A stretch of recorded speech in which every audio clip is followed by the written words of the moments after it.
Yeah. Y'all come on in here. Come on in here. Step on that goddamn like button when you come in. Y'all know what time it is. We about to jump off in this shit.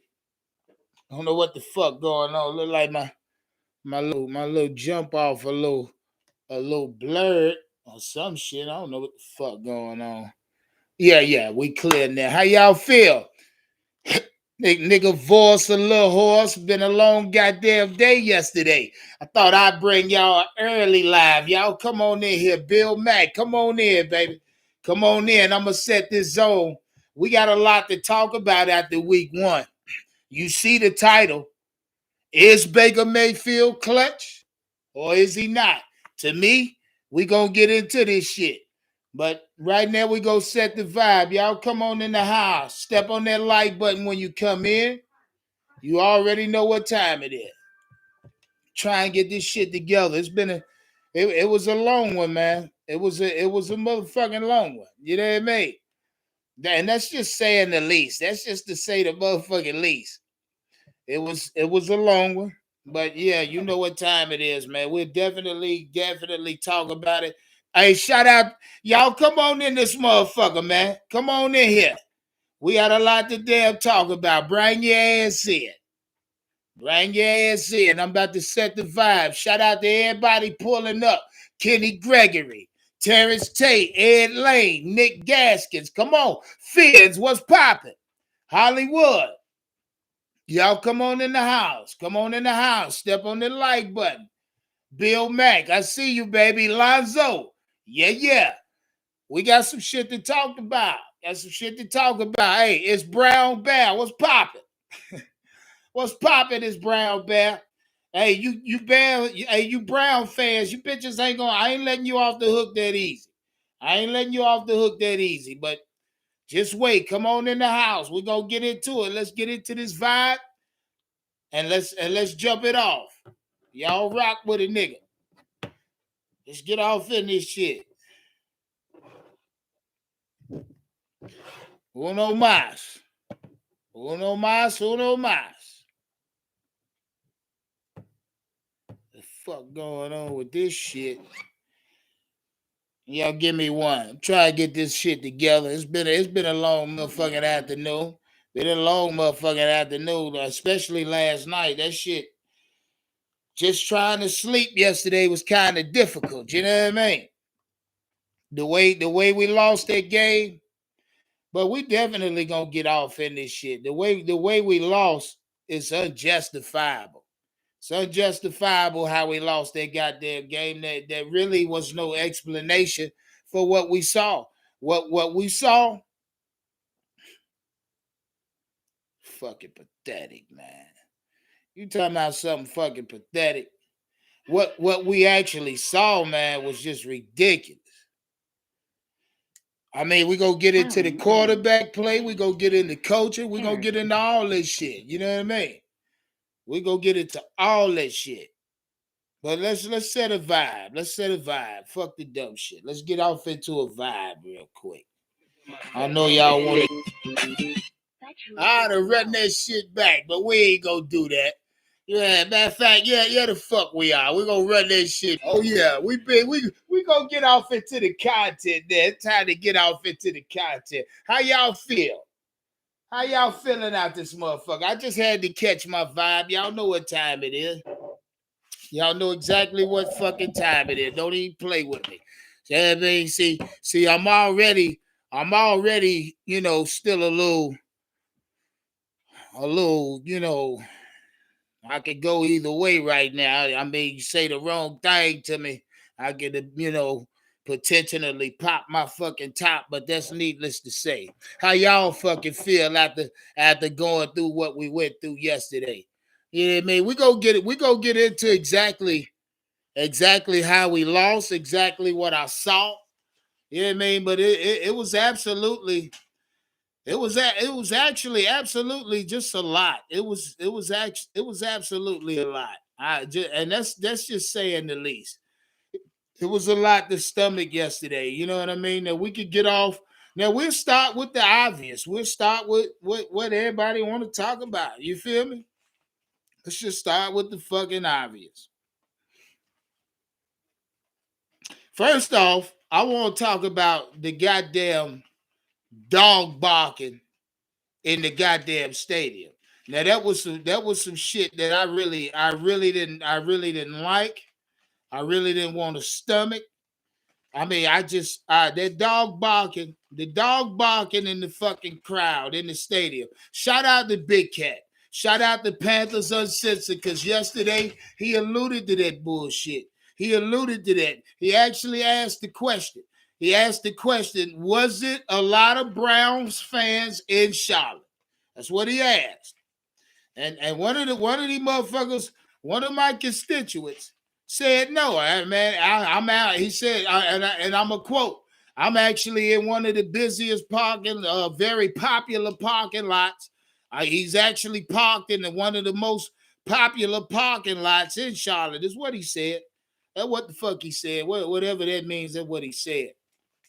But he said he was parked in the parking lot, and he didn't see any goddamn, fans anywhere as far as Brown fans go. But I didn't take his word for it, because evidently it was a lot of the motherfuckers in Charlotte, and they was in that bitch barking. You know what I mean? That shit. Yeah, look, for one, as Panther fans, we gotta cut that bullshit out. We got to find a way to stop these motherfucking fans from bringing their ass in and just doing what the fuck they want to do. You feel what I'm saying?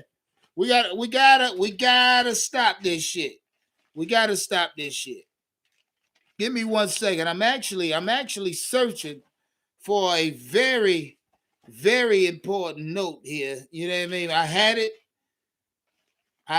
and I got it. God damn it. Who y'all think y'all fucking with? You know what I mean? I had it and I got it. You know what I mean? So that's needless to say. Let's get into this content. Now, first off, we got the crowd out the way, and with for the simple fact that with the dog barking in there, I heard this shit on the TV. So now, if I was in the crowd, if I was in the stands, I know this shit was almost deafening. The sounds of these dirty ass Cleveland Brown fans barking in our stadium. There's no way that should drown out the chant of keep fucking pounding. You know what I mean? Ain't no way. Even if we losing, the chant of keep pounding should ring through the goddamn stadiums regardless. I don't care. But we're gonna get into that. You know what I mean? This is the recap show. This is everything. This is my recap. God damn it, you already know how I'm gonna bring it to you. Come on in the house, god damn it. Step on the like button when you come in. Because the title of the live and the thumbnail says simple.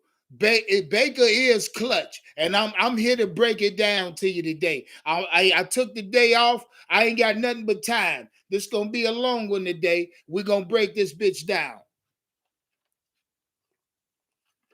First off, we're gonna break the game down. Now, mind you, still a little hoarse from yesterday. There's a lot of fucking yelling. And we break the game down. Now, we're going to look at it. We're going to break this game down yesterday in 2 halves. First half, second half. Now, first off, let's get off into the first half of this game. What the fuck did we see in the first half of this game? First half, off rip, 3 and out, opening possession. We got the ball, open the game up, first possession, 3 and fucking out. That right there alone, that before game, pre-game show, a lot of us had our predictions. A lot of us had what we saw for Baker Mayfield. And granted, we was all just prejudging. We was all guessing, but coming in, with the bravado and who the fuck Baker Mayfield was, we had a lot, that we was looking for in Baker. And not just to mention Baker, Ben McAdoo's offense. But needless to say, opening drive, 3 and out. You know what I mean? Now, and honestly, if you think back, first play, opening drive, we tried to throw, it looked like 3 screen plays. Immediately we tried to go quick screen. We tried to go screen 3 times in a row, and and ultimately ended up losing yards there. You know what I mean? It's just a bad start to the game altogether. And then I think in the second possession, then lo and behold, we hit Cleveland couldn't move the ball. They moved it, I think was like 13 yards on their first possession, and they ended up punting one first down their first series. They ended up punting. Game was still 0-0. But point is, the second with Baker Mayfield's second possession or second series, to start the second series, there was a bot snap. There was a snap, a mishandled snap between him and Pat Efline. Now, mind you, shout out to another. Now, we broke this game down. Before game, pre-game, we broke it down. During game, and we broke it down after game. But pre-game, one of my motherfucking partners said that we need to watch the snap. We need to watch the pre-snap between Pat Efline and Baker Mayfield. It was reported all week that they was having issues there. Something wasn't right there. Now, I know exactly what wasn't right there. I saw it. I seen it Sunday. I actually watched the replays over and over. And no, this was not Baker Mayfield's fault. This was all on the center. This was all on Pat Efline. But we'll move on. Next point. This actually was a fucking great test for this run defense, or basically defense alone. Not to mention that it was Jacoby Brissett, not Deshaun Watson, but still in all, this was a great test for this run defense because early and often they ran the ball. And granted, every motherfucker that talked about this game pregame knew it was coming. Us as podcasters, we knew this shit was coming. We just couldn't slow it down. We couldn't stop it. And I mean, and ultimately this in the first half, this led to what, a 38. No, it was more, it wasn't that much. In the first half, the Cleveland Browns controlled the clock. I'm going to say about 80%. 80% of the first half, the Cleveland Browns had the ball, and they stayed on the field due to their run game. It wasn't their passing attack that was dangerous or threatening, but, at times Jacoby made the right throw at the right time, which, in turn kept the ball on the ground for the Cleveland Browns. They was able to keep the ball, keep the chains moving, and keep the ball in Nick Chubb's hands and Kareem Hunt's. That's what I saw in the first half. Now, also in the first half, I did not see any defensive end pressure. None off the edges, none up the middle. No, none. There was no pressure, period, from the defensive end. Honestly, the defensive backfield, for with the exceptions of Dante Jackson, because he got beat often. He got beat multiple times yesterday. Yeah, I mean multiple times. In key situations when it was up to keep the possession going or keep the ball going, keep the chains moving, and Jacoby actually threw the ball. Most times it was at Dante Jackson. You know what I mean? If you look back, it was at Dante Jackson and was it Donovan People-Jones? Yeah. They tested Dante and they actually stayed on him. Now shout out to J.C. Horn. They also tested J.C. Horn. J.C. didn't have a good game, and I mean he wasn't beat frequently for catches, but he had a dysfunctional game, to say the least. Yeah, I mean, he had a few penalties called on him. Yeah, so honestly, we didn't play good at all on the outside. Not even C.J. Henderson. He was the worst out of the fucking bunch with just one play in the first quarter. Or, well, let's just say first half. One play in the first half where he got the defensive pass and interference call on him damn near on the goal line because he wouldn't turn his head around. It's discipline. Come on with that shit, Steve Wilkes. Come on with that shit, Steve Wilkes. We put your black ass on the pedestal. We put your ass on the pedestal, Steve. Now, little shit like that. We can't have, especially beyond this week. If we still expect to win this NFC South division, and oh yeah, we could definitely still do it. We're gonna get into it. We definitely gonna get into it. It's gonna be a long one today.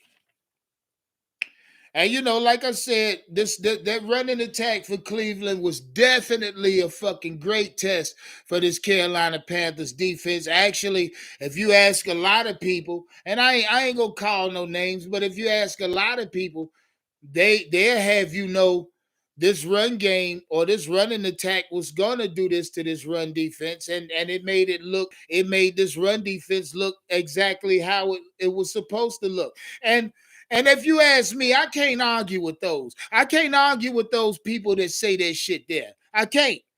For the simple fact they're 100% right. Lonzo, you already know. For the simple fact they're 100% right, man. I can't argue with them. I won't argue with them. There's no need. Is any, the chat, what the fuck? Y'all come on with that shit. Shout out Seabiscuit. Shout out Jalen. Hold up, before I move on, let me show some love in the chat. I don't know what the fuck I'm talking about. I don't know what I was thinking about. We just show some love from the top. Shout out everybody who pulled up. Step on that like button when you come in. If you new to the channel, subscribe, nigga. Run me up. We almost at that thou wow. I ain't playing with you. Let's get there. But let me show some love in the chat real quick. Hollywood, what's poppin'? Mark Harrison, I see you. Dobo Smith, Omar Tillman, yes sir. Shelly Long, got that early afternoon junk going on. You know what time it is. Mr. Mal High, Trey Way, what's good, nigga? Trey Way, I see you, boy. The real zero. I see you, my nigga. Tibbet Stess, what's poppin'? Fiends in the house. Yeah. Brown Bear, what's that? Chef John Diggler, what's poppin'? Brandon Malone, come in here. Bill Mack, yeah. Who else we got in here? T.Y., I see you, my G. Nick Gaskins, pull up. Hoover, 1987, yes, sir. Law Dog, we in this bitch. You already know, Law Dog.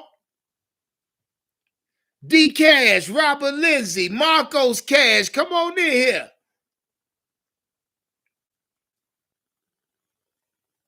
Who we got? Cassandra Braden pulled up. Shout out Cassandra. What's poppin'? Yeah. Just show a little love in the chat real quick. Charles Lemon. Oh, yeah. Shout out to the Lemon boys. That shirt should be hitting you soon, baby. Omar Tillman. Got the waves in the chat. You and Wayne should have stopped. Y'all ought to cut that shit out. Cut that shit out, Omar. Kit Juan Ellis. What's good? Jalen, what's poppin'? Teflon Twan, I see you. Oh, yeah, but let's get back to this content. Shout out everybody in this motherfucker. Xavier Ford, Trill 1, yeah. Dequan Davison. Hey, shout out everybody in here. Just show a little love in the chat. We're going to get back to it. Shout out T.Y. Lofton. Get back to the goddamn content. Where was we at? Yeah. Nick Chubb, this running attack. Nick Chubb, Kareem Hunt. Good. It was a good damn test, good benchmark to actually let us know, basically where we weak at. I mean, and again, I can't argue with those that say this run defense ain't proved shit yet. I mean, what have they proved? They prove a motherfucking thing.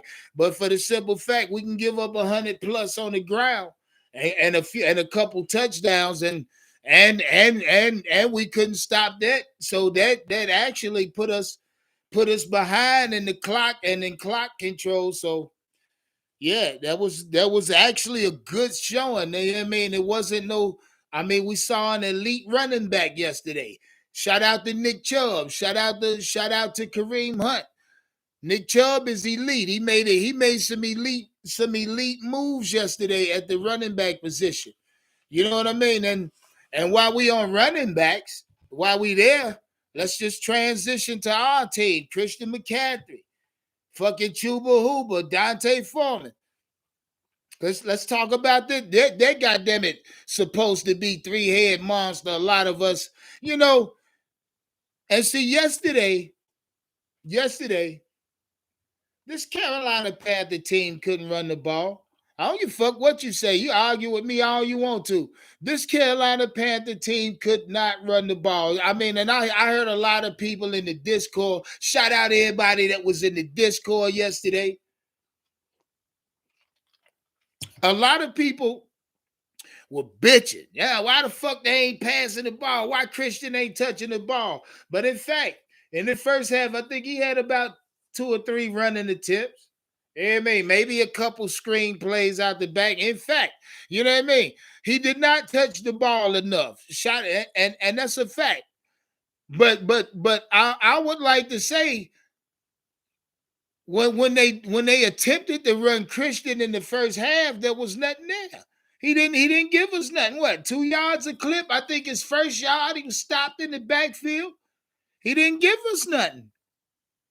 Christian ain't do shit. He ain't give us a motherfucking thing. So I'm not gonna revisit this schedule just of yet, but if y'all want me to, I damn will. And because of what I saw along the NFL landscape yesterday, it wasn't too goddamn pretty. It wasn't too pretty what was going on across the NFL yesterday, and that's abroad. But we gonna get into that. We're gonna ease into that just a little bit. Just a little bit. So, you know, and another part was the fact that, you know, a lot of people alluded to the quarterback play from the Cleveland Browns, and that's a good point. For the simple fact, we allowed that black ass nigga Jacoby Brissett to have time. He had all the time he needed back there. That nigga went to the barber shop, went and saw the Bud Man and everything. He had all the time he needed in the goddamn pocket yesterday. And shout out to Brian Burns for not really doing shit yesterday. Shout out to Derek Brown for I don't know. Hey, look,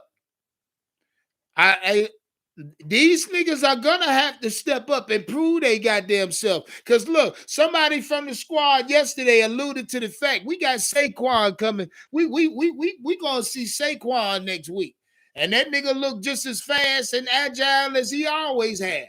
You know what I mean? Granted, the New York Giants ain't shit. You know what I mean? The play calling over there is suspect, but the play calling over here, shit, what the fuck are we talking about?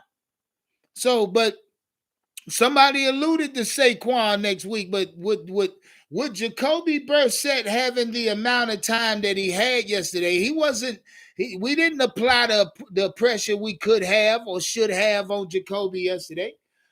We didn't. That nigga was able to do what the fuck he wanted to do.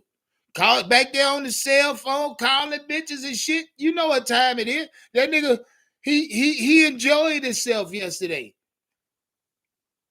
He had all the time he needed yesterday. Now, granted, I didn't even check the numbers of Jacoby because they wasn't popping. His numbers wasn't popping or chart popping yesterday. No, by no means. But still in all, he had time. He wasn't under duress, what he should have been. He should have been most of the time. But to that point, he had motherfucking time in the pocket. Now, I wanted to see something in particular yesterday, and that was Amari Cooper and J.C. Horn. I want to look at that matchup, both fairly young players. Yeah, J.C. Horn, granted, being in his second year, coming off of damn near season-ending injury year. But that matchup to me coming in was supposed to be intriguing. I thought it was, but yeah, now if we get into the numbers, Amari Cooper didn't do too much. He didn't jump off the paper. No, he didn't kill J.C. Horn yesterday. If you ask me, for the most part, J.C. kept his ass in check. But J.C. Horn also cost us with a couple, holding plays here and there. If you take those holding calls away from J.C. or those pass interference calls from J.C., He actually played a lockdown game, considering what Amari Cooper was able to do against him. I mean, of course, he had about 3 catches, I won't say, if anything, and that might be the latter. But they didn't go at J.C. Horn like that. They went at Dante Jackson. They put their work, or whatever work that was needed, on Dante Jackson, on Donovan People-Jones, what was the wide receiver. But honestly, if I had to grade J.C. Horn on Amari Cooper, then yeah, he played a fucking solid game for it to be his first live contact back week 1 after missing the time he did. Shout out to J.C. Horn. I told you, I respect his young demeanor on field and off the field. So I think he actually played a decent game against their number 1 corner. I'm looking forward to seeing him, next week after going through what he did, a couple bonehead fucking plays, holding when he didn't have to. I think he grabbed on the nigga jersey or something.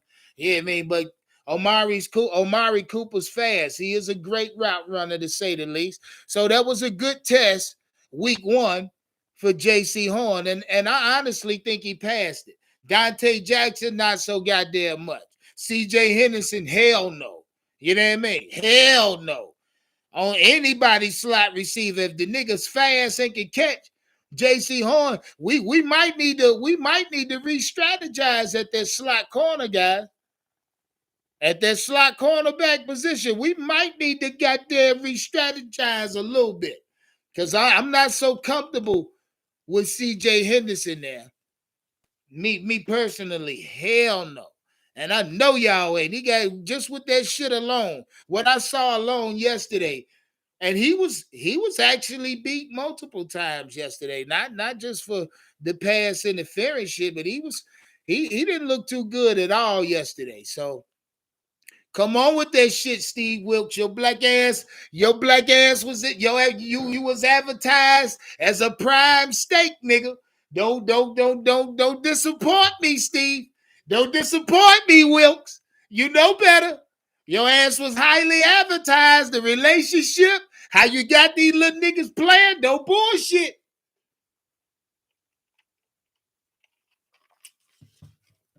Stop bullshitting, Wilkes. Black, what's popping? He said the Jaguars. Shout out my nigga Black Matt Rhule. He said the Jaguars finessed us. It might be a goddamn fact. My next point, goddammit. Shout out to everybody pulled up. Step on the goddamn like button there. Don't play with me. Step on that thing when you come in. My next point. And real quick before we do that. If you in here, you enjoying the content, you already know what you need to do for me. Step on that like button soon as you come in. If you're not subscribed to _2020, please hurry up and do so. We right there at 1,000. We almost home, baby. Run me up. And if you want to, share the video. And if you want to show extra love, you can always jump in my Cashapp. Big U, little N, double K, 2021. And then we move on. Shout out C Dog. I see you. I see you, C Dog. My next point. Brian Burns, man. Brian Burns. Now, I want y'all to think about how most of this running attack yesterday pretty much affected us. It was, it pretty much it harmed us on the outside. Now, granted, Nick Chubb is able to do anything in between the tackles, outside the tackles. But I'll tell you, yesterday, I saw a lot of outside trap plays, just a lot of strain on our edges yesterday as far as this running attack went. These running backs was able to get to the outside and keep the outside. And moving forward, we're going to see a lot of running backs just like that in this conference, in this division, on the schedule. That's able, if you let them, to get to the outside and exploit your ass on the outside or the edges of this defense. So this is a problem that's significant, and I'm starting with Brian Burns because he is still not setting or holding or even contending to set this fucking edge on the defense, and that go as far as even quarterbacks. Even the quarterbacks are able. And listen, if Brian Burns overcommit, which he does often, what he has been doing often, he then takes himself out to play, what he does often. He's been doing often. Brian Burns eliminates himself out of plays often. Now, he has the speed to make up for shit. You know what I mean? But after he's out to play, he don't have the strength to make up for shit. He got the speed, but not the strength to make up for ground he lost, especially with these offensive linemen look, he's seeing every team's best. He's seeing Pro Bowlers at left tackle week in, week out. What I'm alluding to is this: he should have been better at this position by now. Nigga, how long you want us to fucking wait for you to learn how to goddamn develop technique to set the edge on this defense? Listen, man. Now, y'all can say everything you fucking want to say, but we drafted this nigga at a premium position, at a premium spot. Quit getting this nigga passes. If he can't set the edge, time to move his motherfucking ass so we can acquire a piece that can. Now listen, Brian Burns' contract time it's coming up. It's coming up. Now we can talk about that shit now, or we can wait and revisit it when it's time. But either way, it's gonna come up. And I'm telling you now, if he has yet to develop the skill, the strength, the power, whatever you want to say, he got the speed. Speed ain't shit on defense at the edge or at the position you play, Brian Burns, unless you got technique. And listen, man, it's gonna present itself. Do we pay or do we let this nigga go? Brian Burns. That's what his name is from this point forth. Brian, do we pay or don't we pay Burns from now on out? Because this nigga honestly was nowhere yesterday, and when he got his name called, it was in the fourth quarter late for a fucking roughing the passer call because you running in there. At this point, Brian Burns had put the fucking tackle, the offensive lineman in Jacoby's back, nigga. He was in his back pocket. You might well, Brian Burns had might well put that nigga in Jacoby's wallet at this point. You know what I mean? But still in all, I don't know why. I think it was a bad call. I say it was a bad call. If you watch it, you know it was a bad call, but still in all, that was pretty much the first time his name was called. Hell, Myles Garrett missing all the time he missed this offseason training camp was more of a goddamn threat than Brian Burns was. You know what I mean? But we'll move on. But we're going to have to revisit this in Brian Burns. Y'all know this shit. If you don't, be ready for it because it's going to get there. We're going to have to talk about Brian Burns here sooner or later. Do we pay or don't we pay?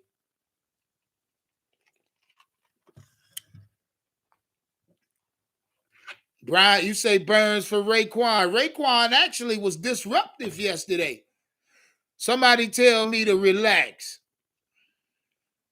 Hey, shout out T.Y. T.Y. say let him go. Yeah, that was a bullshit call, Kevin Waters. That was a bullshit call. I know it was. It was bullshit, but honestly, that was the only time he got any attention. You know what I mean? He didn't really do much this game, Kevin Waters. He worth that top. Hey, D-Till say he worth that top dollar. Question mark. And you say, nah, I don't think he is. Not at defensive end. God damn it. Y'all know what defensive end's going for at a premium right now? Shit. Hey, look. That motherfucker might as well be a dealership markup on a 2023 wide body scat pack, nigga. You know what I mean? That's what the premium is on the defensive end right now. And honestly, I don't think Brian Burns is worth that. And that's just my opinion. You know what I mean? Like I told you, this is my perspective. It's up to you to goddamn regurgitate this shit. You know what I mean? But I honestly know if I'm Scott Fitterer, and look, let's just say this: come week 5, Brian Burns come out, him and his agent come out in the paper talking about he want an extension now. You know what I mean? He ready to get paid now, and then he started being a disruptive motherfucker. Mind you, by week 5, if I'm projecting Brian Burns stats from now to week 5 after seeing what I saw yesterday out of him, I get that nigga maybe 1.5 sacks between now and week 5, maybe 1.5, 2. Let's just say two sacks from here to there. And I, man, listen, no, he's not worth the premium dollar at defensive end. And that's just me. I'm saying that after what I saw yet again. This is yet again another display of the same shit that he does, that we seen him do year in, year out. Now, this is why you don't see double-digit sacks from Brian Burns. You just don't see it, because if he was an honest threat on the defensive line to be a run stopper too, I mean, let's just say getting in the backfield, constantly being in the backfield, not taking himself out of plays, because once he's out the play, offensive linemen wash his ass up. I seen him washed up a few times yesterday. But I'm getting off Brian Burns. We'll circle back to his motherfucking ass. But to sum it up, no, he's not worth the premium dollar at defensive end. I wouldn't do it. If I'm Scott Fitterer, no, sir. No, sir. I think it's about time we make a decision there. If y'all think he worth a premium, I say trade his ass. We can get a couple first rounders for him there. My next fucking point is with Brian. I'm gonna stay with Brian Burns because I gotta ask y'all a question. With us regarding Brian Burns, and it ain't just regarded. We look at him like this. With him being the most premier player on this defensive end or on this defensive line as a whole, Brian Burns. Does his growth or lack thereof hurt this fucking defensive line? And I'm asking y'all to say this. I'm asking a question. Because, like I just said, we're going to have to pay this nigga. And if we pay him, that means we're not going to be able to, secure any other premier players on that defensive line. So with this nigga not progressing, and I mean, at the speed I would like him to progress at, does this hurt this defensive line as a whole? I need to know that, because it honestly don't give Derek Brown no room to progress. Or, hey, shout out. So who said that? Shout out to James S. James _S 550. Yes, sir. Shout out there S 550. He said Derek Brown. Does hear me now? Does Brian Burns' lack of progression hurt Derek Brown? And it's vice versa. Does Derek Brown lack of fucking progression hurt Brian Burns? I need to know these things, because if there's a problem with this defensive line, goddammit, and we got to get to the bottom of it. We got to. As Panther fans, as Panther motherfucking podcasts as a whole, we got to get to the bottom of this shit. There's a significant problem on this Carolina Panthers defensive line, and it's glaring. We cannot stop the run. We can't get pressure on these bullshit quarterbacks. Not consistently. Consistently, nah, we just can't. Hollywood, as a whole, this defensive line is whack as hell. You motherfucking right. Brandon Malone say yes. You motherfucking right. There's a problem. Brown is looking bad. So is Burns. Yeah, me. So is Burns. They both looking bad. I mean, and we expect to see niggas like YGM flourish. You know what I mean? To take a step forward. You got niggas out here shouting out Ianitis like he gonna progress or move forward the defensive line. But in fact, the premier players on our defensive line ain't premier at fucking all right now.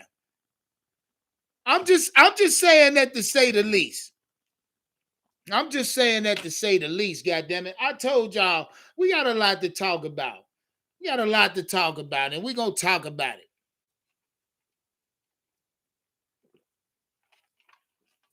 Now, I want to bring up something. We talk about Baker Mayfield. It's time to get on Baker Mayfield ass just a little bit. No, first off, we're gonna get we're gonna get on we're gonna get into it. We're gonna get into it. But now I want to talk about Baker Mayfield. Now I want to talk about Baker Mayfield because that's what this live is about. God damn it. We still are NFC South champs. We still gonna win this division. And it's solely due to Baker Mayfield. We finna get off in this pussy. Trust and believe. I got my green thing rolled up. We almost an hour in. We ain't even halfway through the content. I got this shit ready for y'all today. We gonna jump off in it. Step on that goddamn like button if you in here now. I done told you one time. You hear me? I done told you one time. First off, now, second half of this game, before we get into Baker, second half of this game was two different halves. This was a tale of two different halves. You know what I mean? This game, second half was totally different. This defense actually played faster, got to the ball, stopped the run a lot better in the second half. Well, not a lot better. Hell, fuck it, they did. This defense stopped the run in the second half. To the point to where Jacoby Brissett had to throw the football. Either way, this offensive line gave Baker Mayfield great time in the second half. Shout out to Equano in the second half. Now, granted, first and second half, Taylor two tapes, but we gave up 2 sacks in the first half and in the second half for a total of 4, but still in all, the second half, this offensive line had a complete different face on it. You know what I mean? Still, we was able to accumulate run yards in the second half and pass yards alike. But in the second half, the defense was the key to this. On top of complimentary football, we started to see a little bit of complimentary football in the second half. Going into the fourth quarter, of course, me personally, I saw a difference in the whole team, even the coaching staff. But we're going to get into that because going into the fourth quarter, mind y'all, Matt Rhule had a pocket full of timeouts. I don't think this ever happened. Going into the fourth quarter, and we was losing. Mind you, we was down going into the fourth quarter, and Matt Rhule had a pocket full of goddamn timeouts. This nigga ain't misused his timeouts till late. Late in the game, under 2 minutes, Matt Rhule ain't know when to bust his goddamn nut. Hey, listen, I don't know what the fuck going on with Matt Rhule, but we gonna get into that shit. Second half, tell 2 tapes, totally different team, defense and offense. They played complimentary football for the second half. First half, that shit was nowhere to be seen. I don't know what the fuck we did first half, but we can get out. We gonna get into the stats now, because this is why you see, and I allude to the fact that Baker Mayfield is clutch, and from this point on, I don't want to talk about if Baker Mayfield has that clutch, quote unquote, gene or not. It's apparent he does. And we saw that in week 1. Now, I want to get into Baker Mayfield a little bit. You know what I mean? Because I ain't going to just say the nigga clutch and don't have nothing to back it up. Hey, yeah, shout out Hollywood. Icky did a lot goddamn better second half.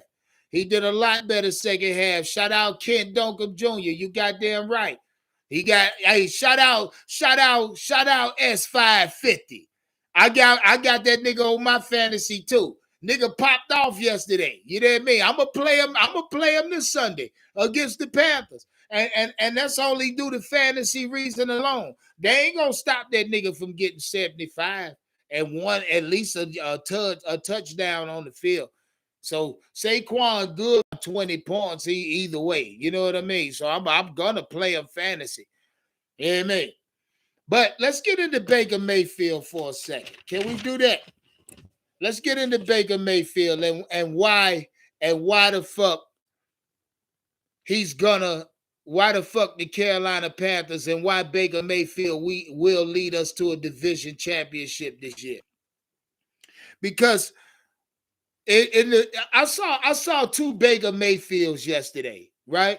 Let's just be honest. First half, I saw the Baker Mayfield that everybody didn't want to see, or everybody saw or said could be showed to us.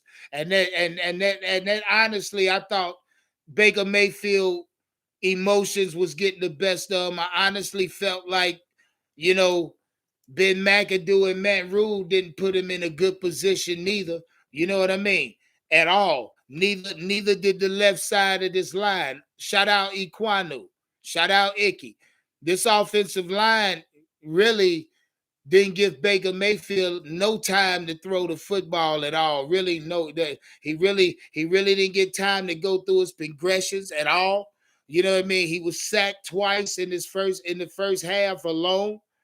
You know what I mean? But with all that said, in the first half, Baker Mayfield's, his numbers, he went 10 for 19 in the first half, still threw for 101 yards, no touchdown, one interception, 2 sacks for a quarterback rating of an overall 40-6. That's just terrible. And this is why I say tell 2 tapes. Overall, completion percentage was at like a 52.6, I want to say. Yeah, 52.6 for 46.2 overall rating in the first half. This is what Baker Mayfield rating was overall first half for 46.2. That's just terrible. Completion rate 52.6. At least he completed, a little more than half of his passes. And a lot of people say that was, a bad throw on the interception, or a lot of people say bad timing on the interception. Either way, I think it was a bad throw. I'm leaning towards bad throw for Baker on that interception. The throw to Shy Smith looked like a mid-level crossing route. It was high, Shy. It was high, and it was off time. It wasn't time. It wasn't good timing at all, and it was a high pass. That shit lead to interception. So that's what I put that interception on, a bad throw from Baker Mayfield. I'm gonna be honest with you. I'm gonna keep it a whole thing with you now. Shout out to everybody in the chat. Step on that like button. If you're new to the channel, subscribe for me, baby. Step on that like button. Hit the notification bell so you don't miss shit I drop. You did. Make sure you do that for me. Run me up. We almost there. But yeah, the interception for Baker first half was in fact a bad throw. If we talking about the 2 sacks, and they both came off, I'm almost certain they both came off the left side. Shout out Equanu. Yeah, matter of fact, I am certain, because the first one, Myles Garrett just ripped round him, with nothing Equanu could do. Then they put I think they moved Tommy Tremble over there to him. You know what I mean? And tried to help a little bit, but Myles ain't had this shit. So yeah. It was off the left side. Both sacks was off the left side, but tell the 2 tapes, and this is why I say so. So now we go into the second half. This is where Baker Mayfield shows you who the fuck he really is. You feel me? Now, shout out Matt Rhule. Shout out to Matt Rhule. And I'm gonna shout you out, Matt Rhule, in this podcast today. In this live show today, I'm gonna shout you out and I'm gonna shit on you. SOSO. God damn it, I'm gonna shout you out and shit on you at the same time in this live today. So, Matt Rhule, it ain't good for you either way you look. Shout you out and shit on your ass. Same time. But tell the two tapes for Baker Mayfield. Second half, first half, let's recap. 10 for 19, 101 yards, no touchdown, 1 interception, 2 sacks. Overall rating, 46.2. Completion percentile, he was sitting at a 52.6. Terrible.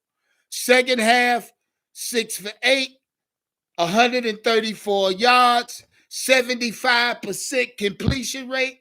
Overall rating in the second half, it was what the fuck was it? Overall rating was a 156. 156 over rating in the second half. He threw 4 touchdowns, no picks in the second half. Also ran for a touchdown in the second half. So, with that being said, the tale of two goddamn Baker Mayfields. This was 2 Baker Mayfield. The first Baker Mayfield, I don't know what was going on. It was a lot going on out there. It was bad. It was bad snaps between him and Pat Elflein. I say bad calling from motherfucking Ben McAdoo and Matt Rhule. You know what I mean? On top of that, there was no run game, no running attack at all from the Carolina Panthers. But like I say, the tale of 2 tapes. Shout out Matt Rhule for making an adjustment. Because honestly, what you did in the second half, it should have been done in the first half. Should have kept your foot on the gas. And then on top of that, we gonna get into it. I'm rushing myself. I'm trying to bust off too fast because Baker Mayfield played a great fucking game. Honestly, if y'all, you can say what you want, but I think he played a great game by most stats, and I'm gonna tell you why. I'm gonna tell you why here in a minute. Baker Mayfield second half was damn near perfect. And you're looking at a 152.6 quarterback rating, it is damn near perfect. Despite the 2 sacks, if you take the 2 sacks away from Baker Mayfield, this is a perfect second half. You understand me? It almost guaranteed a win if he don't get sacked twice in the second half. I said to you, Baker Mayfield second half, and mind you, he threw the ball 19 times in the first half. Second half, only 8 times. Baker Mayfield had 2 plays over 40 yards yesterday. That right there put him at the top of the league with Patrick Mahomes. 2 plays for 40 plus yards yesterday. Put him right at the top of the league with Patrick Mahomes. Mind you, this was second half. Second half action. Second half Mayfield. Clutch Baker Mayfield. Because, we was down. We was down. Baker never lost stride of what he was trying to do. Had this game went in the win column for Baker Mayfield, they'd have put him right there at the top of the league right there this morning. So I ain't gonna take from him, but I damn sure ain't gonna give him nothing he's supposed to have or not supposed to have. Because first half was terrible, absolutely terrible. And mind you, I'm saying terrible by my saying no need to come out here and throw 4 picks, get sacked 7 times. Shout out to Joe Burrow. Shout out to the Cincinnati Bengals. They still can't protect it. You know what I mean? But by my account, Baker Mayfield, and I'm gonna stop saying terrible. Let me take some of that weight off of that. Say first half was mediocre for Baker Mayfield. Shit, 10 for 19. You know what I mean? 101 yards, 1 pick, no touchdowns. You sacked twice. You was under pressure first half. I mean, let's just be real. But second half, 6 for 8, 134 yards, Hey, one touchdown in the air, one touchdown on the ground. The touchdown in the air went for 75 big fucking yards to Robbie Anderson. This right here, Baker Mayfield said, fuck that. Watch and see if I lay down. The only reason we lost this game was the only reason we all agreed we could. And that's coaching. That's coaching. Matt Rhule took this game out of a hot Baker Mayfield hands late in the fourth quarter. After we went up or could have put this game away for sure. Now, we didn't even go up. Matt Rhule played for the field goal. Mind you, Christian McCaffrey and Baker Mayfield took us down on that last drive. You know what I mean? And then mind you, it was like first down. It was first and 10 on our own 19-yard line, 18-yard line. Matt Rhule wanted to line up the field goal kicker. Y'all remember this shit? Now, mind you, listen, Matt Rhule, if you call 3 plays that's really trying to score points, touchdown. If you can't score a touchdown, you get a field goal. Matt Rhule, if you call 3 plays, you win this game. You run this clock down so low, Jacoby Brissett has no time to even think about kicking a field goal to beat you, Matt Rhule. Matt Rhule single-handedly killed Baker Mayfield in his home opener. First game as a Carolina Panther. Mind you, Baker Mayfield wins this game already.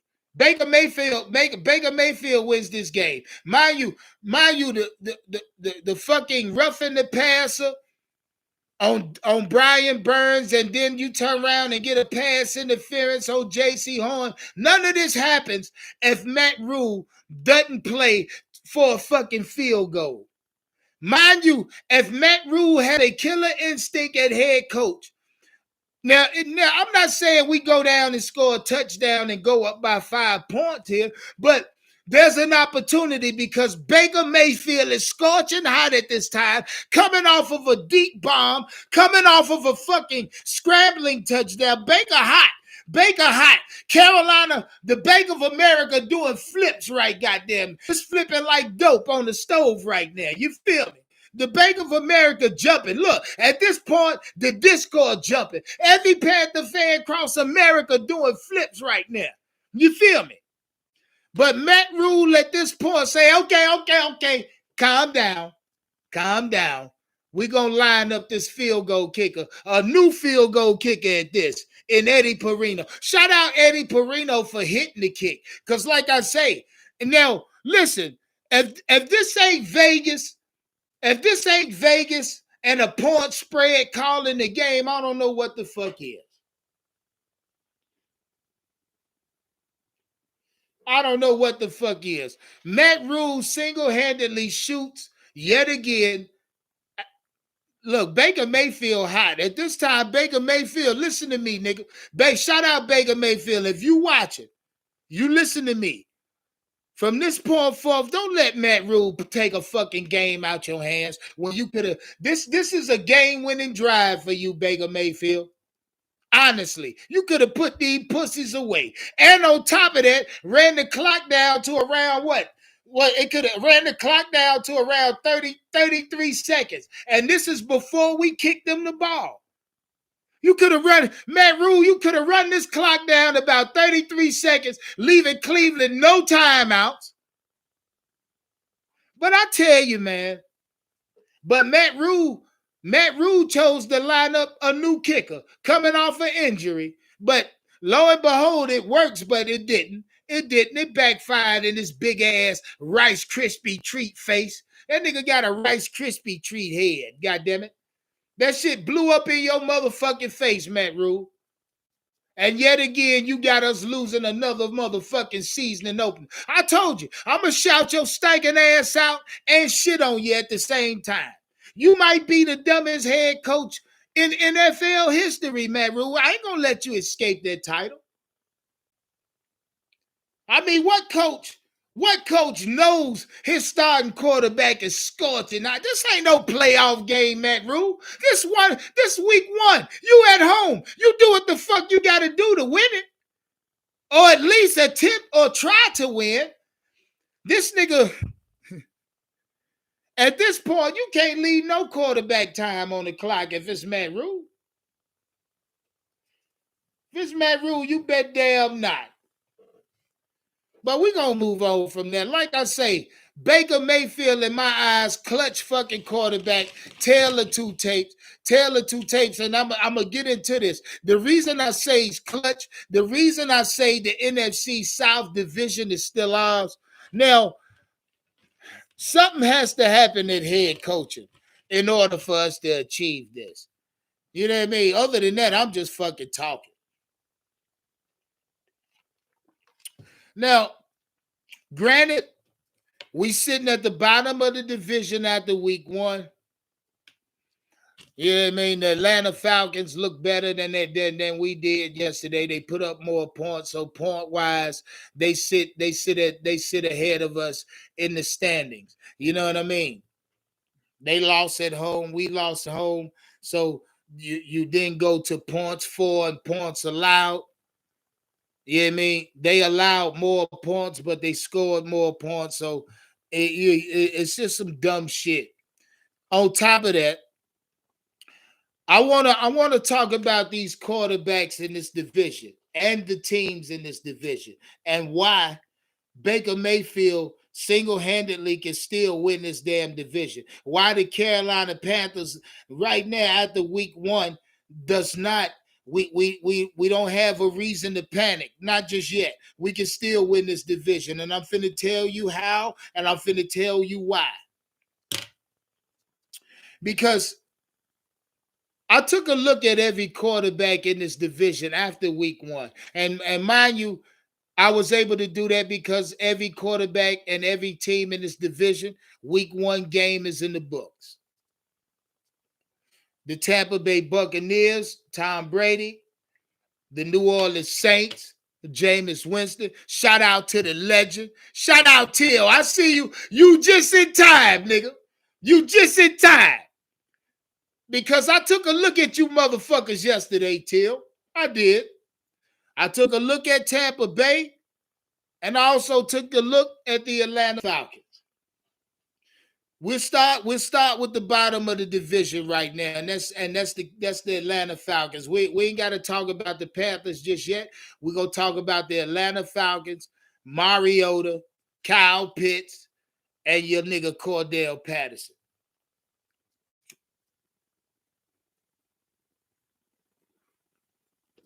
Now, we're gonna start with Mariota. Mariota day yesterday in a loss. He finished with no touchdowns, no interceptions. Mariota didn't get sacked yesterday. Shout out to the New Orleans Saints for not sacking Mariota not one goddamn time yesterday. And Till, you talking about, shout out to the legend. Come on this platform multiple times talking about this defense like that. That's what he say. We like that. Ain't that what you say, Till? We like that. Nigga, please. That's what you said about that defense. But we gonna move on. Shout out to Mariota for getting out of that game with not one sack. Now, he didn't throw a touchdown. He didn't have a pick, but he did accumulate 215 yards in the air. Now, I can't tell you what he did on the ground, but he kind of hurt y'all on the ground till he kept y'all honest in his ability to move the ball with his legs. Now, the Atlanta Falcons, Cordell Patterson, Kyle Pitts, with the addition of Mariota. And what Mariota brings. Now, I have no faith in Mariota, but Mariota is one thing. He is an accurate quarterback when he's allowed the time to throw the ball. You know what I mean? And for the most part, he always made okay decisions from that. He's not a one-read quarterback. That's not what Mariota is. So, and that's apparent because of the no sacks that he didn't equate to. He didn't turn the ball over neither. So, and he also finished the day with a 60.6 overall rating. You know what I mean? It wasn't too bad. I'm talking about completion rate. No, overall rating was a 60.6. Wasn't too bad. Wasn't too bad at all, but it wasn't great. And in the weapons that the Atlanta Falcons have, and let's start with Cordell Patterson, because yesterday they rolled that nigga. The New Orleans Saints ain't had nothing. They ain't had that goddamn answer for what Cordell Patterson brought to the table.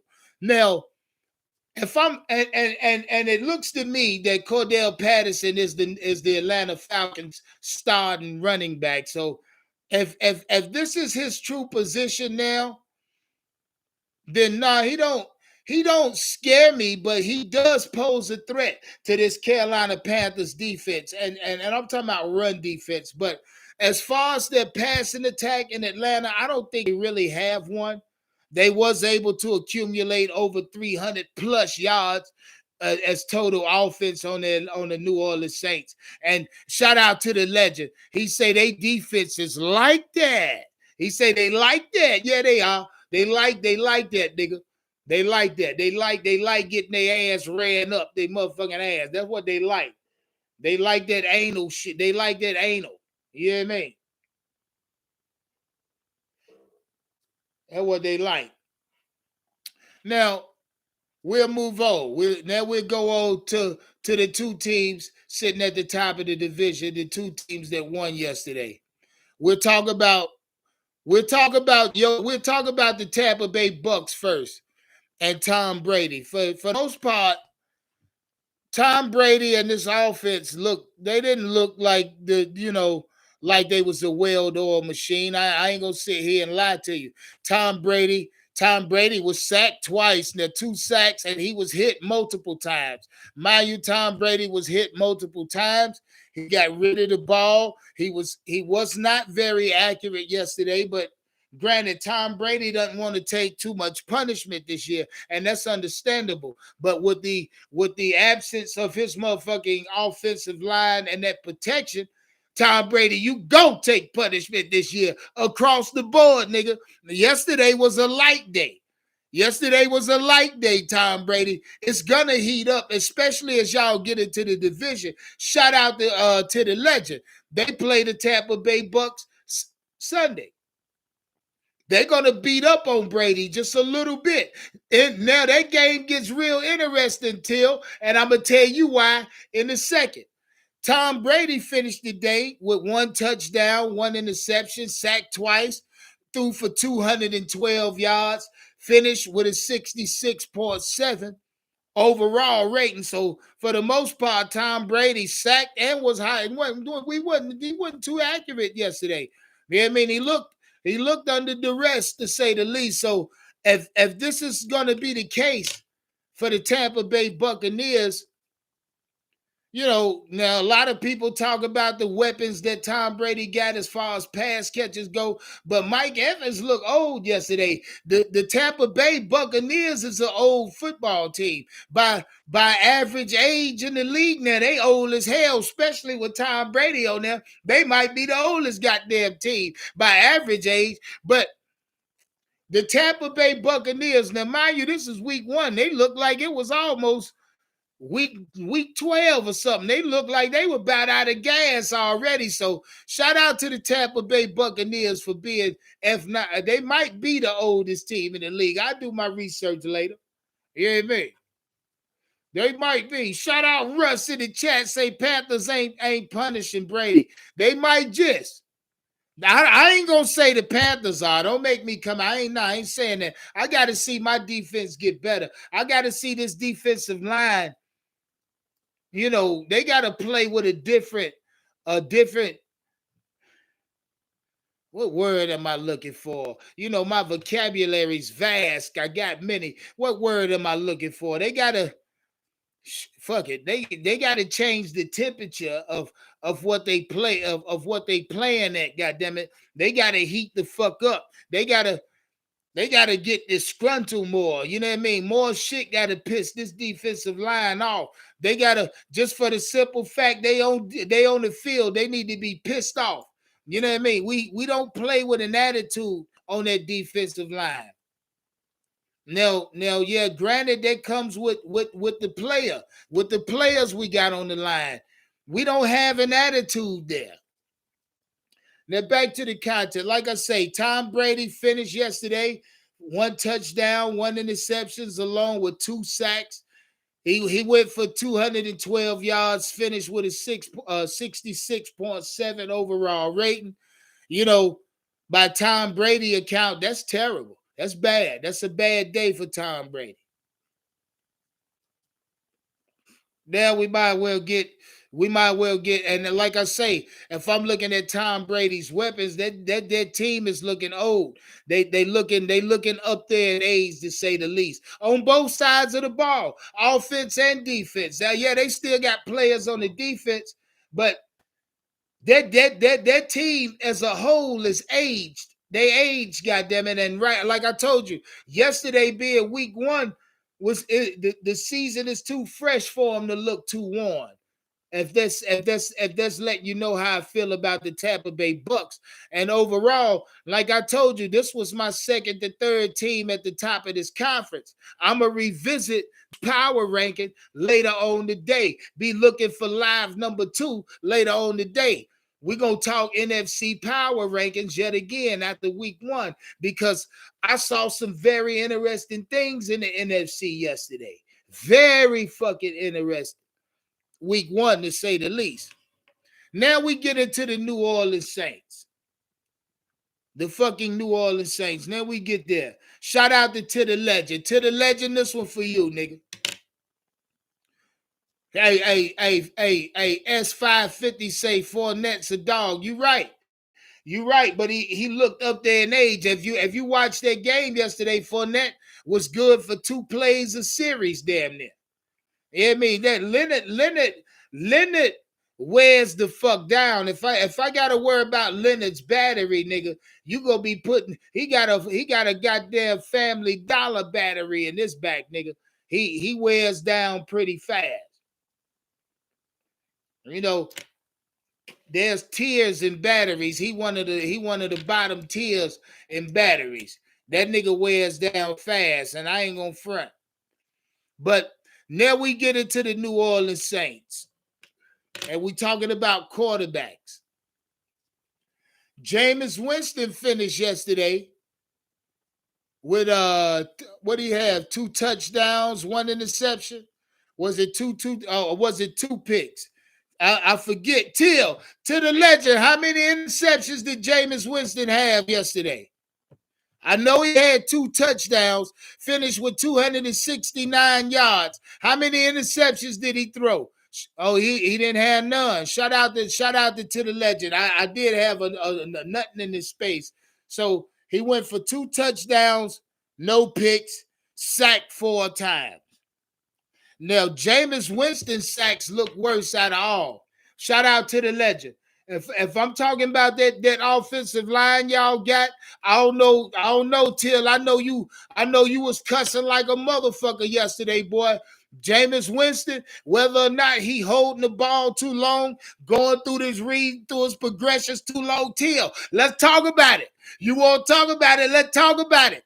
Jameis Winston, them 4 sacks. You want to put that on your own line, or you want to put that on Jameis Winston? I'm talking to the legend. Which one? Jameis Winston or the O-line?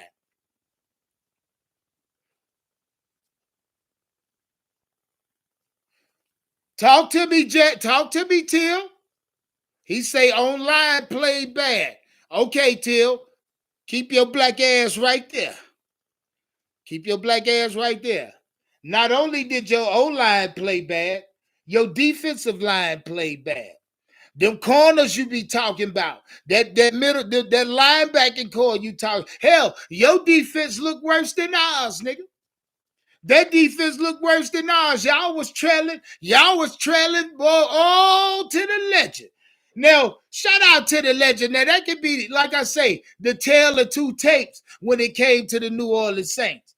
The tale of 2 tapes. It was the tale of 2 teams when it came to the Saints yesterday. But yet again, I say Those 4 sacks, you can split them in half. You can bust them bitches down, Till. Get 2 to the line, get 2 to Jameis Winston for taking too long going through his slow ass progressions. Nigga, if that's the Jameis you gonna have all year, I give y'all 7 wins, Till.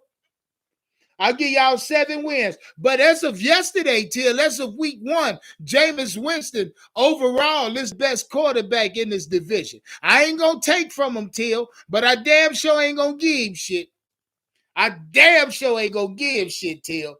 Oh yeah, week 3 on your ass, Till. Look, Till, we gonna be in Charlotte. The team gonna put together. We got the venue rented out and everything. Yeah, I mean the team putting together a live podcast for that divisional game. Yeah, I mean Till, we go do it big that day, that week, nigga. Yeah, I mean might as well, cause week 3 is a huge game. It's shaping up to be a huge game. Yeah. Till shout out to the legend. If I'm looking at the quarterbacks in this division after week 1, Jameis Winston sits at the top. He sits top the division right now. Right behind him would be Baker Mayfield. Right behind Baker Mayfield will be Tom Brady. Right behind Tom Brady, Marcus Mariota, because Mariota didn't equate for no score. Didn't throw a touchdown yesterday at all. So shout out to the legend. Shout out to Jameis Winston. Jameis Winston, for the most part, had a horrible game. He heated up in the second half. I came front. I almost pushed 300. 67.6 overall rating, sits at the top of this division yesterday in yards, touchdowns. Hey, Jameis sit at the top of our division in yards, touchdown, and rating right now. No bullshit. In yards, touchdowns, and rating. I can't even lie to you. But if you compare Baker Mayfield, Tom Brady, and Mariota, Baker Mayfield sit ahead of both of them. Baker Mayfield finished yesterday 235 yards, 1 touchdown, 1 interception, with a touchdown on the ground. Let's not forget that. But along with that, Baker Mayfield also was sacked 4 times. Tom Brady finished one touchdown, 1 interception, 212 yards, sacked twice. So I say all that to say this. Baker Mayfield is to me, is clutch. Is a clutch quarterback. After seeing what I saw yesterday, being down, I forget how many, but Baker Mayfield ultimately won this game. He ultimately wins this game. If it's not for coaching, losing this game single-handedly for a hot quarterback, we sit at the top of this division, tied for the lead of this division. And on top of that, due to points that they gave up, we are sit ahead of the New Orleans Saints. We will be winning this division because the Saints gave up a lot of points yesterday. A lot of points. Baker Mayfield, the tale of 2 tapes yesterday. You know what I mean? First half, like I told y'all, 101 yards, no touchdown, interception, sacked twice. Completion percentage, I told you, he went 10 for 19. Second half, 6 for 8. Damn near perfect there. 134 yards, a touchdown, 2 touchdowns, 1 on the ground, 1 in the air. You know what I mean? 2 plays over 40 yards, 1 big throw to Ian Thomas, 1 big touchdown to Robbie Anderson. Christian McCaffrey also started to heat up. I think he had like 37 yards, close to 40 yards in the fourth quarter alone. This fourth quarter. But at the point and at the time, it was designed to win this fucking game, to take the fucking city, to take this game by the balls. I think Baker Mayfield was ready to fuck, but Matt Rhule wouldn't. You know what I mean? Shout out to Matt Rhule. I told you, I'm gonna shout your bitch ass out and I'm gonna shit on you at the same time. SOSO, nigga. Shout out and shit on at the same time. Fuck Matt Rhule. Don't make no damn sense. I knew it was too good to be true. The game he was calling, a pocket full of timeouts in the fourth quarter. I knew it was too good for him. And that nigga Matt Rhule said, oh shit, I got 4 timeouts. Let me fuck this game up somehow. I need to fuck the game up. Shout out to Matt Rhule for always fucking shit up. But that's what he did. And this is why I say to y'all, we can still win this division, but something has to change at coaching, man. And it has to be drastic. And the only thing I can see is firing Matt Rhule's ass, man, because you gotta now. Look, I've been saying this. We got a Pro Bowl playoff caliber quarterback. Now I'm gonna sprinkle in that goddamn clutch gene. A little bit of that clutch in that blunt. You know what I mean? That's what the fuck I'm gonna do, because I saw that clutch gene. Click the fuck in yesterday, Baker. This nigga said, "Oh shit, that nigga saw the opportunity. He saw the opportunity, and granted, if Matt Rhule takes at least 20, 25, 30 seconds more off of this clock, Baker Mayfield leaves out of Charlotte yesterday 1-0.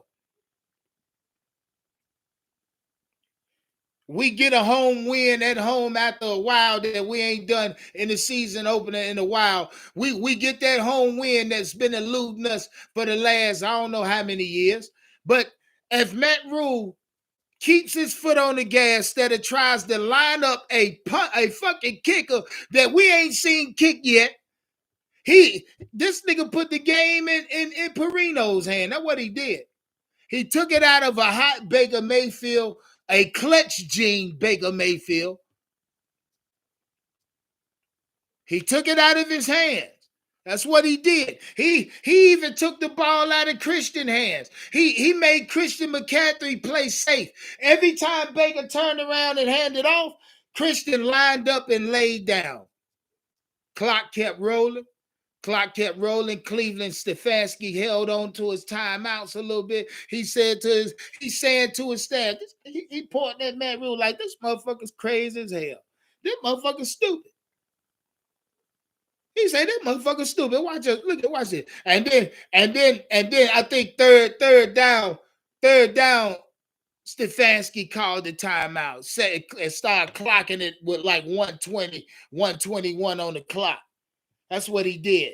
And by this time, okay, Stefanski, everybody in the building, everybody at home know we lining up for the field goal. So Stefanski know. So right then and there, he turned around, talking to Jacoby. Look here, this is what we do. This is what we gonna do. He finna leave you about a minute and 15 seconds, minute 16 seconds on the clock. Then what the fuck we do?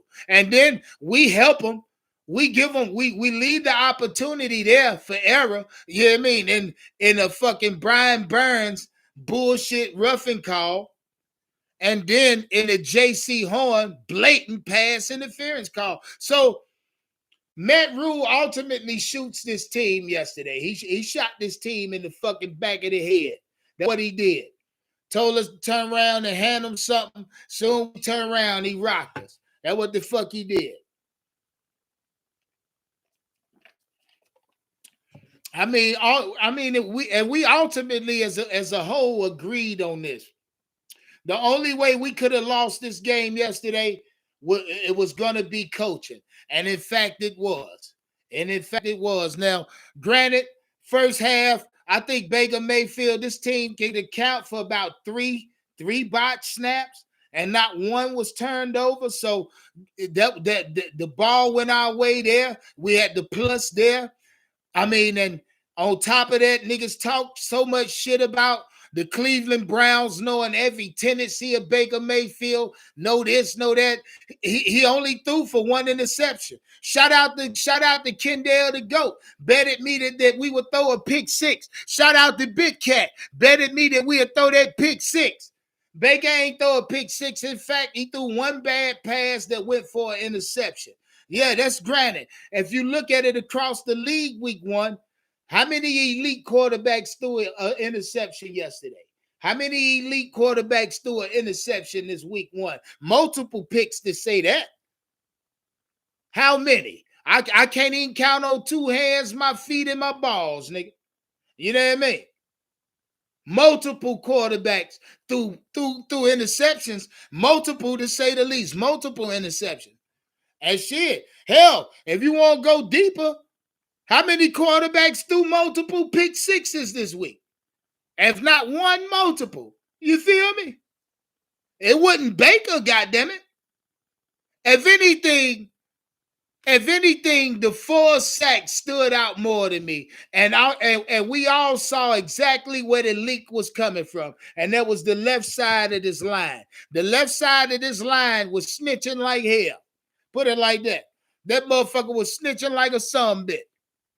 Ride around the corner, get popped. Soon as he get popped, motherfucker say, where you get this damn bag from? And he say, come on, I'm going to take it. I'm going to show you, officer, right there. Right there, officer, look, right there. That nigga snitching like a motherfucker.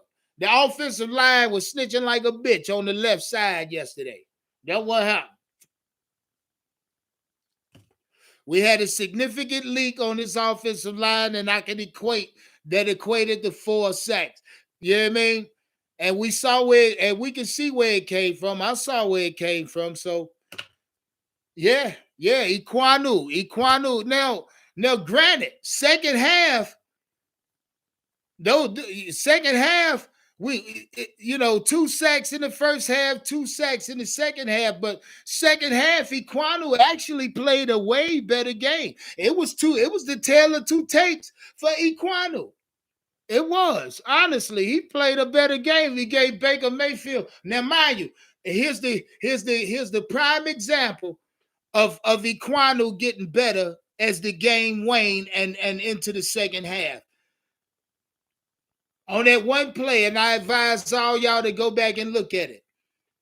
That Robbie Anderson deep pass. Now, you can talk about blown coverage, this, that, and the third, but I think it was a great route.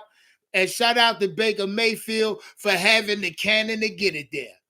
But if you go back and look at that play, Equanu was beat. He was beat, but he recovered, got back in position, feet and hands, and gave Baker Mayfield was able to step up right off of that goddamn left side, just barely, and get that ball off the Robbie. It was a beautiful play. That type of shit's going to present itself all year long. I told you, Baker Mayfield has he possesses the ability to spot open receivers and hit them. Now, mind you, like I say, first half, not so good. That you can equate that to a lot of shit. Most of that was the offensive line. He had no goddamn time. They was in there.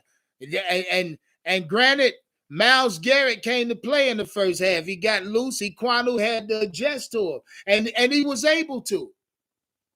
But I still say Baker Mayfield, if I look at the stats, I broke down the stats. I looked at the division that we play in. I didn't go the entire conference. If I do, I'm sure, because in the entire conference, not conference, in the entire NFL, they got Baker Mayfield after week 1 ranked top 17. He sit right at number 17 after week 1. Even with that bullshit first half, even with the 4 sacks, they still got Baker Mayfield ranked right there where y'all like to call him, in that mid-tier, right there in that mid-tier. So he's still right where y'all put him at. He's ranked number 17 after week 1. And that's ahead of a lot of good quarterbacks, and right in the midst, right in the circle of a lot of great quarterbacks. Aaron Rodgers is in that category. Tom Brady is in that right at matter of fact, they got Baker ahead of Tom Brady after week 1. So this is why I allude to that word clutch. This is why I say Baker got that clutch gene. Because in fact, we was fucking losing. The game was lost. After 4 sacks, after 2 sacks, 3 sacks going into the second half, being down by what you down by, Baker responded. This Carolina Panthers offense responded. That's what I saw yesterday. I saw reserve, but even though, with all that being said, the head coach Something significant, something drastic has to happen at head coach in order for this team, I think to succeed. Let me say it again. Something drastic, something has to happen for this team to succeed. You know what I mean?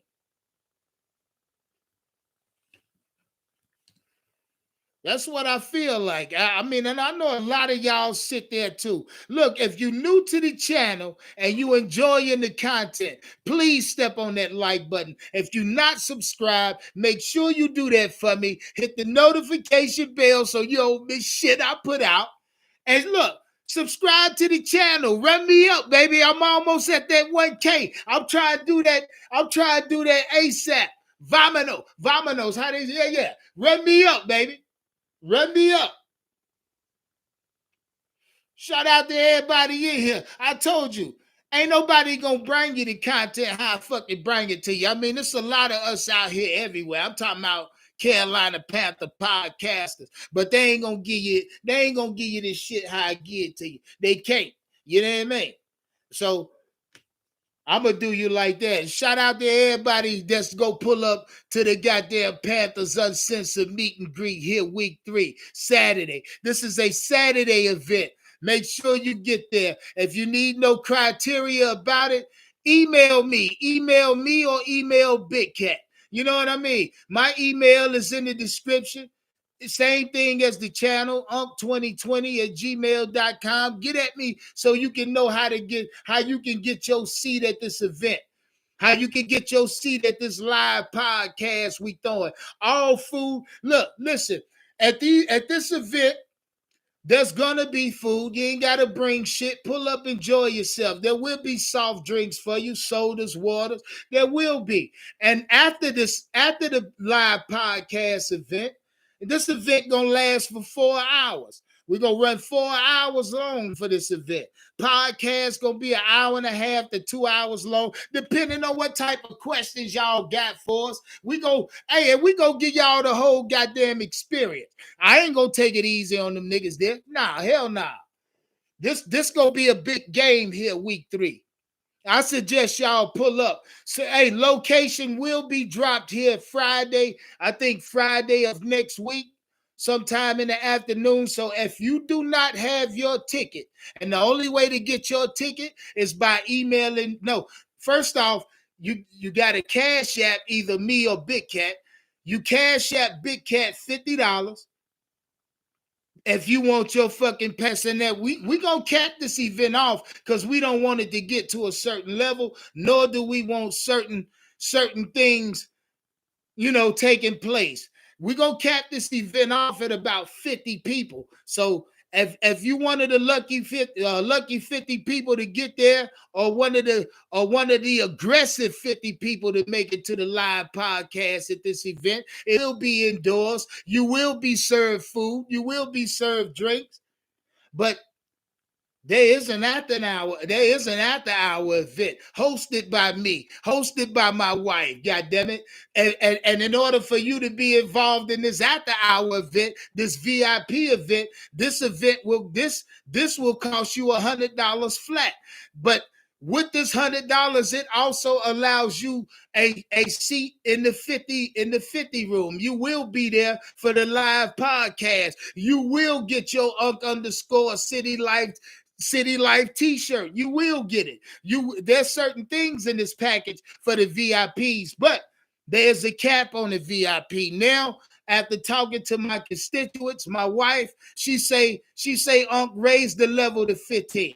So there will be a cap at 15 outside of my moderators. Certain moderators that make it to the event will be allowed in the VIP for free. You know what time it is, baby. You know what I mean? And with the VIP, there will be a totally different menu. Trust and believe from the first event. There will be a totally different menu. Shit, we like to eat good when we do what we do. You know what I mean? There will be adult beverages there. You know what I mean? There will be soft drinks if you like soft drinks. There will be a live Madden tournament going on, and my wife will be hosting a fucking live spade tournament. Pull up. I can't wait to see y'all at either event. If you pull up to the live podcast, or if you pull up to the live podcast and the goddamn VIP event, I can't wait to see y'all. Back to the goddamn content. Now, like I was saying, hold on one second. Hello? I'm live.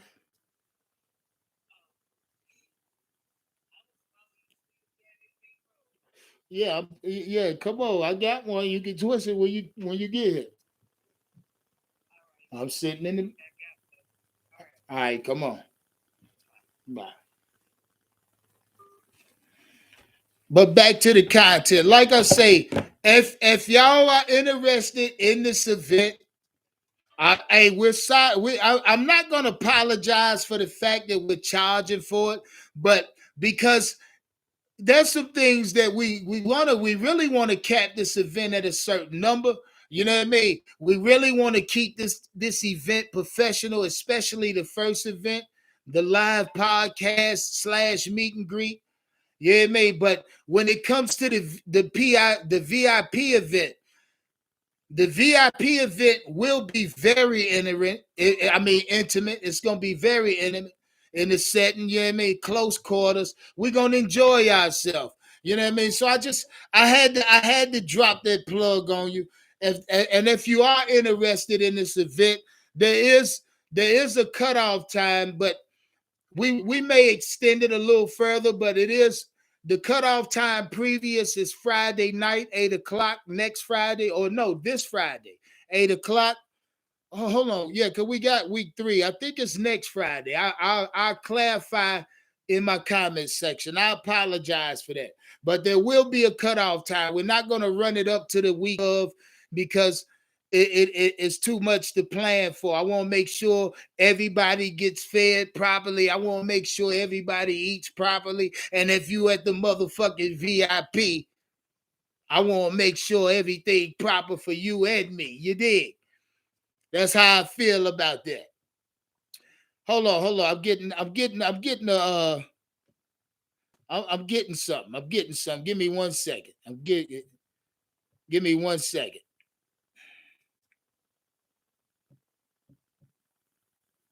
Give me 1 second. Yeah. But back to the content. This will be something else. I guarantee you today I will post something further on in my comment section. If you're interested in this, just email me at unk2020@gmail.com.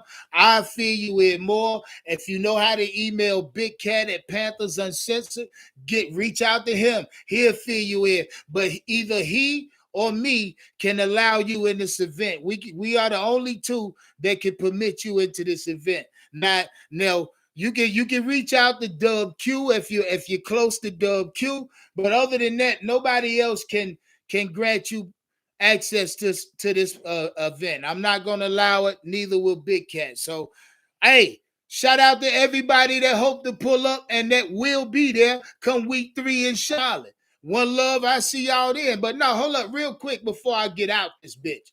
Back to the content. Like I said, Baker Mayfield is clutch. He has and does possess that clutch gene. If I'm comparing him to every quarterback in our division, I ain't talking about the conference, I ain't talking about the league. But if I do, I told y'all, the NFL after week 1 has Baker Mayfield sitting at number 17. That's right there mid-tier, like y'all say. Y'all call him mid-tier. So after week 1, I can't ask for much because he's a front of a lot of good quarterbacks. He's in front of a lot of good quarterbacks. But I look at what happened in this division as far as these teams. No, the New Orleans Saints can't block for Jameis Winston, which means his ass gonna be in trouble. Y'all might as well switch up to Taysom Hill early and fast, because if it wasn't for Taysom in that game yesterday, this New Orleans Saints team lose to the Atlanta Falcons. Now, if I'm talking about the Atlanta Falcons division, the Atlanta Falcons offensive weapons don't pose that big of a threat at all. Nowhere. I mean, if we're looking at what Mariota offers them, he offers them a sure hand at quarterback, but he has his flaws too. He's not going to beat you in situations, but we know who Mariota is. But outside of that, Cordell Patterson being their starting running back, I don't believe in that shit. That shit's a fucking joke. And as far as Tampa Bay go, I told y'all that team is old. Tom Brady is old. His weapons are old. Somebody alluded to Leonard Fournette. That nigga got a Family Dollar battery in his back. He's good for 2 plays per series. If that, don't call on Leonard Fournette for an entire game. He don't have the stamina. You know what I mean? And that could be due to the fact this was week 1. He came in not in great shape. You know what I mean?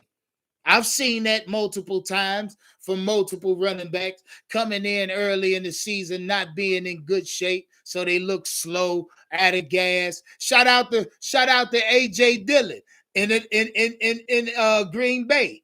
He's a prime example of that. Bringing your ass into camp, not in great shape, slow, lethargic. You know what I mean? But as the season waned, you know, who's to say? But this happens.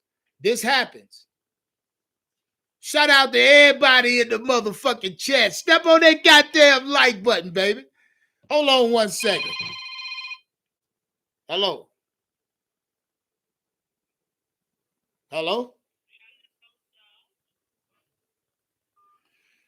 Shout out to everybody in the chat. Step on that like button. But right now, I'm finna roll over to the Discord. Shout out to everybody that's in the Discord. Hey, I appreciate y'all for pulling up. Jump in the comment section. Let me know what you think about Baker Mayfield being clutch, goddammit. And if it wasn't for Matt Rhule, he'll be 1-0 right now. And jump in the comment, let a nigga know how you feel. Shout out to everybody pulled up. One love.